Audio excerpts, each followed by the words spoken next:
Hi students, देखो मैं आपके लिए फिजिक्स लाया हूँ। मतलब 12th के लिए कुछ बच्चों की डिमांड थी कि फिजिक्स के कुछ टॉपिक जो मेन टॉपिक है वो हमें करा दो भैया। तो इस वजह से मैं लाया हूँ क्लास आज पहली बार। अब रोज़ मतलब 1.5 महीने तक मैं आपकी ना फिजिक्स अगर हो जाएगा तो मेन टॉपिक में आपसे रोज़ एक नई वीडियो रोज़ डेली ही लाऊंगा आपके लिए। तो जैसे आज मैं स्टार्ट कर रहा हूँ 12th की फिजिक्स फर्स्ट चैप्टर, ठीक है।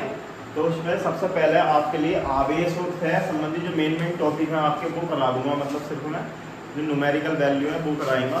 सबसे पहले क्या है, कूलॉम का नियम है। कूलॉम का नियम बेटे, कूलॉम ने जो नियम दिया था वो आवेशों के लिए दिया था। आवेश मतलब चार्ज, यानी कि आवेश क्या होता है आपको तो पता होगा। आवेश अगर आपने पढ़ा होगा तो मैं सिर्फ न्यूमेरिकल वाले कराऊंगा। आवेश क्या होता है, आवेश बस मैं समझा देता हूँ। आवेश क्या होता है, जब दो वस्तुओं को आपस में रगड़ा जाता है या एक दूसरे के संपर्क में लाया जाता है ना, तो उनमें आकर्षित या प्रतिकर्षित करने का आपने गुण आ जाता है, ठीक है। जब दो वस्तुओं को आपस में रगड़ा जाता है या एक दूसरे के संपर्क में लाते हैं तो उनके ऊपर क्या आ जाता है, एक दूसरे को आकर्षित या प्रतिकर्षित करने का गुण आ जाता है, तो वो आवेश कहा जाता है उसे, ठीक है बेटा। तो सबसे पहले आवेशों को समझाने के लिए जो कूलॉम ने नियम दिया था, कूलॉम ने दो बिंदु आवेशों के लिए दिया था। बिंदु मतलब वो छोटे आवेश होते हैं ना, उनके लिए कूलॉम ने अपना नियम दिया। कूलॉम ने क्या नियम दिया था, कूलॉम के नियम के अनुसार क्या था, तो कूलॉम के नियम के अनुसार था बेटा,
देखिए बेटा, कूलॉम के नियम के अनुसार कूलॉम ने जो नियम दिया था, कूलॉम ने नियम दिया है कि अगर दो बिंदु आवेश हैं कोई, ठीक है, जो दो बिंदु आवेशों के बीच लगने वाला जो प्रतिकर्षण बल होगा, यानी प्रतिकर्षण बल मतलब जो इनके बीच में फोर्स कार्य करेगा, जो एक बल कार्य करेगा, तो वह इन बलों के ऊपर जो आवेश हैं, जैसे यहाँ पर Q1 मान लिया हमने, यहाँ पर Q2 मान लिया, ये दो आवेश हो गए, तो इनके बीच के आवेशों के गुणनफल के समानुपाती और इनके बीच की जितनी भी दूरी होगी उसके वर्ग के व्युत्क्रमानुपाती होता है।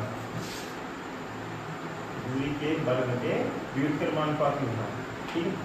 मैं लिख देता हूँ, दूरी के वर्ग के व्युत्क्रमानुपाती होता है ना। अब मान लो, तो हमने मान लिया कि ये हमने दो आवेश ले लिए, ठीक है। एक आवेश हमने मान लिया Q1, एक आवेश मान लिया बेटा हमने Q2, ठीक है। अब इनके बीच में r दूरी मान ली हमने, स्मॉल r, ठीक है। तो जो हमारा कूलॉम का नियम है, तो कूलॉम ने कहा था कि जो बिंदु आवेश है उनके आवेशों के परिणाम के मतलब गुणनफल के समानुपाती, उनके बीच की दूरी के व्युत्क्रमानुपाती क्या होगा, इन पर लगने वाला बल, ठीक है। तो मान लिया हमने, माना दो बिंदु आवेश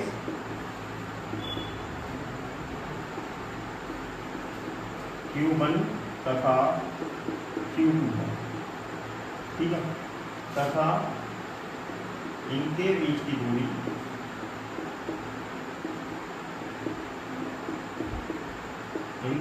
दूरी स्मॉल r है, ठीक है। सही है। अब कूलॉम के नियम के अनुसार, तो नियम के अनुसार, ठीक है, तो इनके नियम के अनुसार क्या हो जाएगा, नियम के अनुसार होगा इनके बीच लगने वाला प्रतिकर्षण बल यानी कि F फोर्स। F का मतलब फोर्स यानी कि बल, इंग्लिश में फोर्स बोलते हैं ना, F का मतलब फोर्स। तो फोर्स जो होगा वो किसके समानुपाती, ये होगा समानुपाती का चिन्ह। तो समानुपाती किसका होगा, आवेशों के गुणनफल के समानुपाती, ठीक है,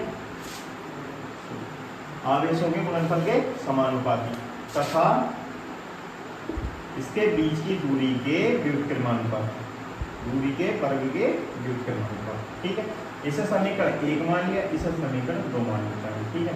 तो समीकरण 1/2 से, समीकरण 1/2 से क्या हो जाएगा, 1/2 से, 1/2 से हो जाएगा बेटा F समानुपाती किसके हो जाएगा, Q1 Q2 upon R square, ठीक है।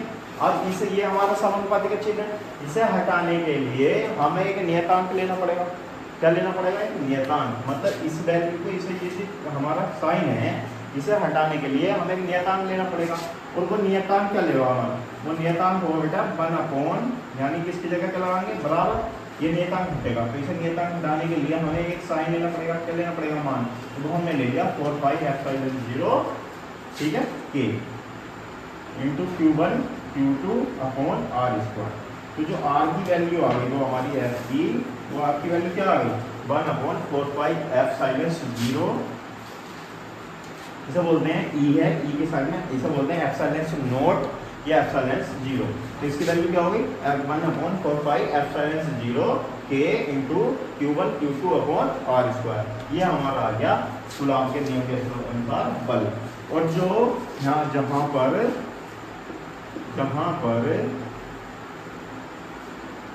एप्सिलॉन 0 क्या है, एप्सिलॉन 0 निर्वात में वैद्युतशीलता तथा के माध्यम का परावैद्युतांक है, परावैद्युतांक है, ठीक।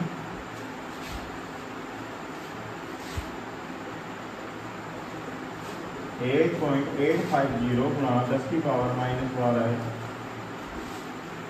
Coulomb square newton metre square होता है, ठीक है।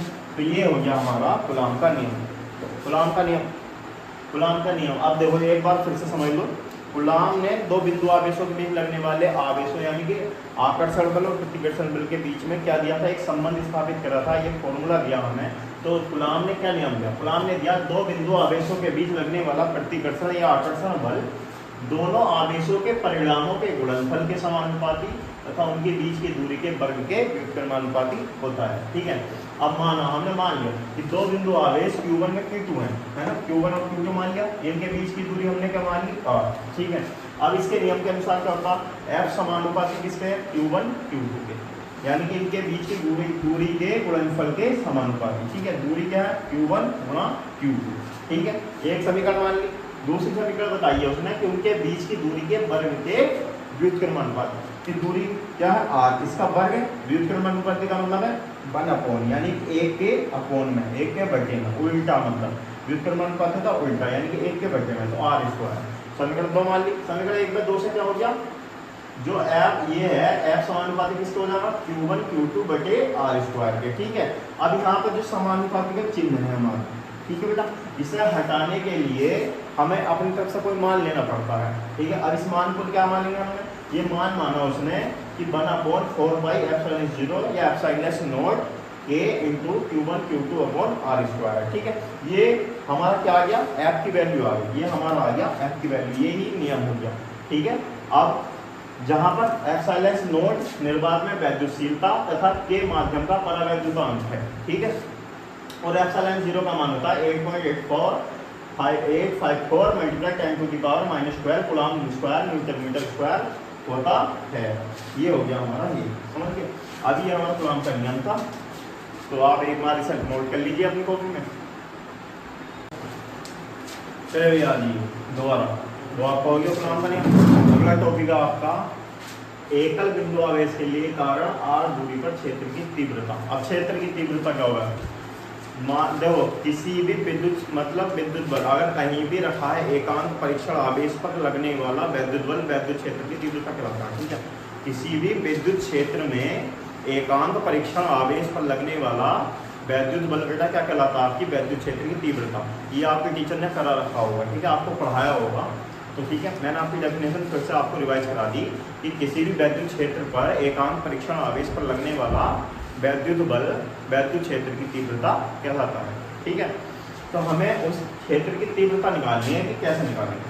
अब मान लो, है ना, मान लिया यहाँ पे मैंने कोई आवेश क्यू रख दिया, ठीक है, और इससे आर दूरी पर यहाँ पे मैंने एक परीक्षण आवेश ले लिया। ठीक है, तो वही तो डेफिनेशन है इसकी कि किसी भी वैद्युत क्षेत्र में एकांक परीक्षण आवेश पर लगने वाला वैद्युत बल उसकी क्षेत्र की तीव्रता कहलाता। तो यहाँ पर मैंने अपनी तरफ से कोई मतलब एक यहाँ पर क्यू आवेश है रखा हुआ, अब इससे आर दूरी पर स्थित हमने कोई अपना परीक्षण आवेश रख दिया। परीक्षण आवेश का मतलब ना जिससे हमें जांच करनी है जिसकी, तो G20 रख दिया। अब यहाँ पर हमने एक मान लिया बिंदु P। ठीक है, अब क्या लिखेंगे बेटा? माना बिंदु आवेश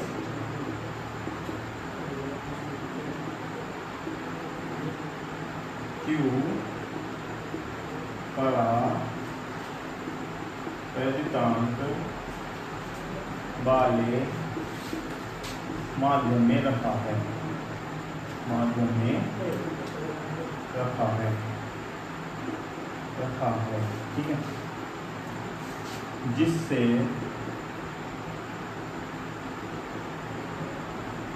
आर दूरी पर स्थित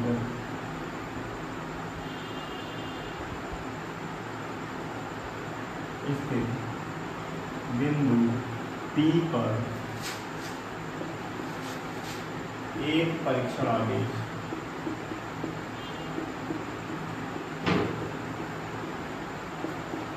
Q0 लेते हैं,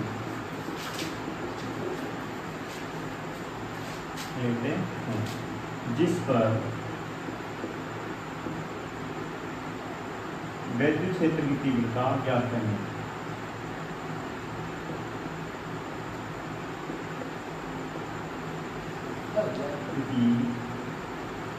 तीव्रता ज्ञात करनी है।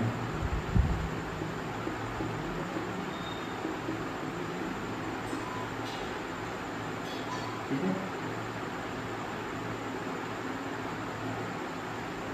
अतः आवेश Q0 के कारण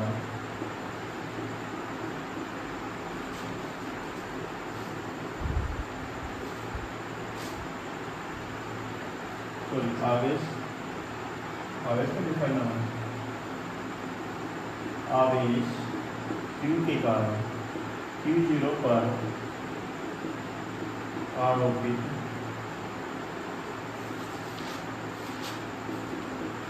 बल F बराबर 1/, ये मैंने अभी याद करा था, आपका कूलॉम का नियम क्या था? 1/4 pi epsilon 0 K into Q के लिया क्योंकि Q के कारण किसका निकालना है? Q0, तो Q0 अपॉन R स्क्वायर, इसे मान लेंगे समीकरण A। ठीक है, अब चूंकि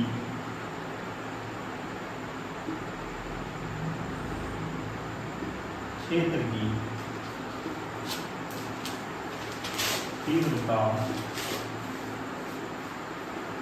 तीव्रता का मतलब क्या है? किससे डिनोट करते हैं? E से।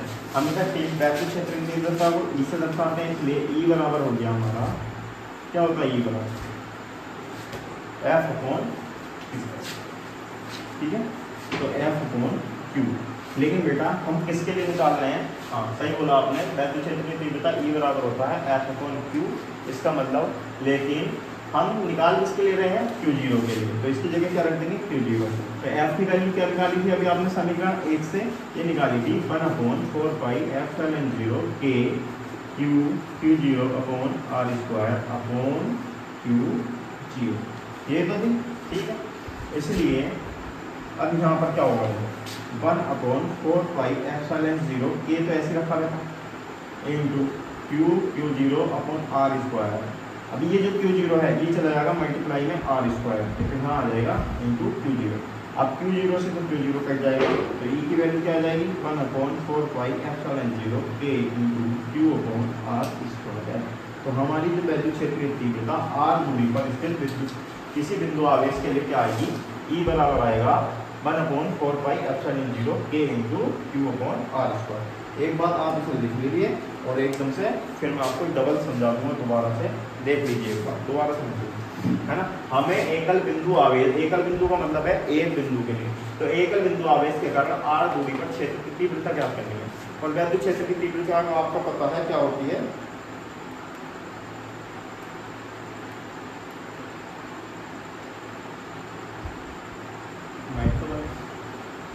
बेटा एकल बिंदु आवेश के कारण R दूरी पर क्षेत्र की तीव्रता ज्ञात करनी थी आपको। तो सबसे पहले हमने कोई बिंदु आवेश यहाँ पर Q है, इससे R दूरी पर स्थित कोई बिंदु P मान लिया, ठीक है, उस पर हमने एक परीक्षण आवेश Q0 रख दिया। अब वैद्युत क्षेत्र की तीव्रता का फॉर्मूला क्या हुआ है, इसी वैद्युत क्षेत्र में एकांक परीक्षण आवेश के लिए रखा गया है ना, एकांक परीक्षण आवेश पर उपस्थित वैद्युत क्षेत्र में लगने वाला बल क्या कर रहा है, वैद्युत क्षेत्र में लगने वाला बल वैद्युत क्षेत्र की तीव्रता कहलाता है। मतलब किसी विद्युत क्षेत्र में एकांक परीक्षण आवेश के कारण लगने वाला विद्युत बल वैद्युत क्षेत्र की तीव्रता कहलाता है।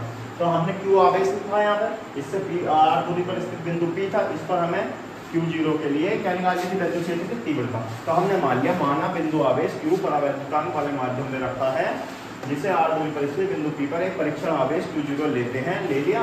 उसके बाद जिस पर वैद्युत क्षेत्र की तीव्रता ज्ञात करनी है, अतः Q के कारण Q0 पर आरोपित बल उसके नियम से लेंगे, कूलाम के नियम से, ठीक है। कूलाम का नियम क्या था बेटा, कूलाम का नियम था 1/4πε0 K इंटू Q0/R स्क्वायर।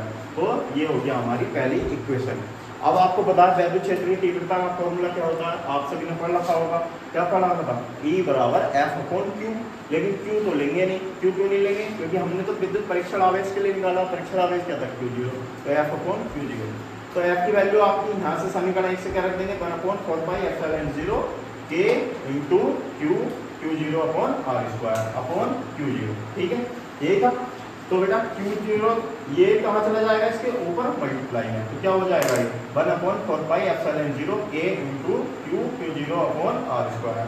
अब Q0 से ये वाला Q0 खत्म हो गया, कट गया आपस में, क्या बचा खाली हमारा E बराबर 1/4πε0 K इंटू Q/R स्क्वायर, ठीक है बेटा। ये आपके हो गए दो टॉपिक, ठीक है। आज मेरे 5 मिनट टाइम है, लेकिन आज से मैं डेली आपकी 2 टॉपिक, मतलब कुछ भी 2 न्यूमेरिकल जो है ना, न्यूमेरिकल वैल्यू आपके फॉर्मूले हैं, जो मोस्ट क्वेश्चन है आपके, वो आपको करा दूंगा। रोज की क्लास होगी फिजिक्स की। मैथ इसलिए नहीं करा पा रहा हूँ मैं, क्योंकि मैथ में हम बहुत आगे पहुँच चुके हैं। 7 चैप्टर आपका कंप्लीट हो गया है दूसरी बुक का। अगर मैथ में भी होगा, अगर मुझे बहुत टाइम लगेगा तो मैं उसमें भी करा दूंगा, लेकिन अभी मैंने फिजिक्स स्टार्ट करी है, इसलिए मैं फिजिक्स के आपके आज से मतलब टॉपिक डाल दूंगा। मोस्ट मैथ नहीं करा पाऊंगा, क्योंकि मैथ में बहुत आगे पहुंच गया हूँ। 8 चैप्टर स्टार्ट होने वाला है दूसरी बुक का। तो इसी वजह से धन्यवाद आज के लिए, थैंक यू।